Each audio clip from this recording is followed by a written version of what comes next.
Hello बच्चों, इस प्रश्न को पढ़ते हैं।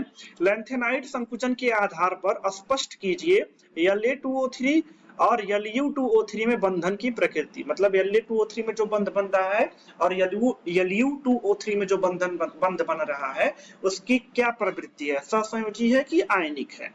तो आइए इस क्वेश्चन के लिए मुख्य अवधारणा देखते हैं।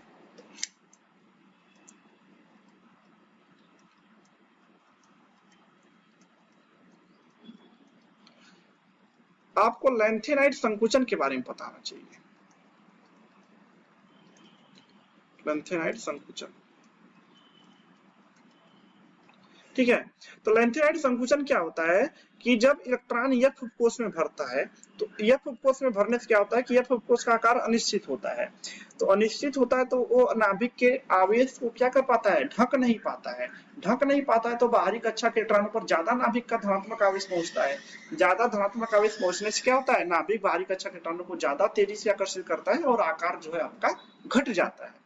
तो जब हम La से Lu की तरफ जाते हैं, La से Lu की तरफ जाते हैं तो La का आकार बहुत बड़ा होता है, Lu का आकार छोटा हो जाता है। क्यों ऐसा होता है, क्योंकि La से Lu की तरफ जाने से इलेक्ट्रॉन किस में भरना स्टार्ट होता है, F उपकोष में भरना स्टार्ट होता है। और जब इलेक्ट्रॉन F उपकोष में भरता है तो नाभिक का धनात्मक चार्ज जो है बहुत ढकता नहीं है, और ढकता नहीं है तो बाहरी कक्षा के इलेक्ट्रॉनों पर आसानी से पहुंच जाता है। तो La का आकार बड़ा होता है, Lu का आकार छोटा होता है। अब हम बात करें La2O3 में, तो La की साक्षी कण संख्या में +3 में है, Lu2O3 में भी Lu +3 में है। तो ये La हो गया, ये हो गया Lu आपका। ये क्या है, धनायन है, +3 वाला धनायन है। इसके साथ आपका ऑक्सीजन है, ठीक है, ये आपका ऑक्सीजन हो गया। और ये इसके साथ ये आपका धनायन है। तो यहाँ पे क्या है कि धनायन और ऋणायन जो है, धनायन और ऋणायन जो है दोनों एक समान आकार, एक समान आकार है, एक समान आकार है। यहाँ पे एक समान आकार है, यहाँ पे एक समान आकार नहीं है।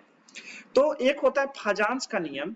फाजान्स का नियम ये बोलता है कि जब धनायन और ऋणायन एक समान आकार के होते हैं तो उनमें जो बंध होता है वो आयनिक प्रवृत्ति का होता है। मतलब ऐसा नहीं बोला उन्होंने, क्या बोला कि जब दोनों का एक समान आकार होता है तो उनमें सहसंयोजी गुण कम होता है। सहसंयोजी गुण कम होता है तो आयनिक गुण क्या होगा, ज्यादा होगा। लेकिन जब धनायन और ऋणायन के आकार में बहुत ज्यादा अंतर होता है, धनायन का आकार बहुत छोटा होता है और ऋणायन का आकार बहुत बड़ा होता है, तो उस केस में जो बंध बनता है उसमें जो सहसंयोजी प्रवृत्ति होती है वो क्या होती है, बहुत ज्यादा होती है। तो इस प्रकार के केस में जो बंध बनता है सहसंयोजी बंध बनता है। तो इसीलिए La2O3 में जो बंध है, La2O3 में जो बंध है वो आयनिक बंध है, क्योंकि इनके आकार में दोनों बराबर आकार के हैं तो सहसंयोजी गुण बहुत कम होता है। लेकिन Lu2O3 में जो बंध बनता है वो सहसंयोजी बंध होता है, सहसंयोजी बंध होता है। सहसंयोजी बंध होता है क्योंकि Lu का आकार बहुत छोटा होता है और O3 का आकार, मतलब ऑक्सीजन का आकार बड़ा होता है।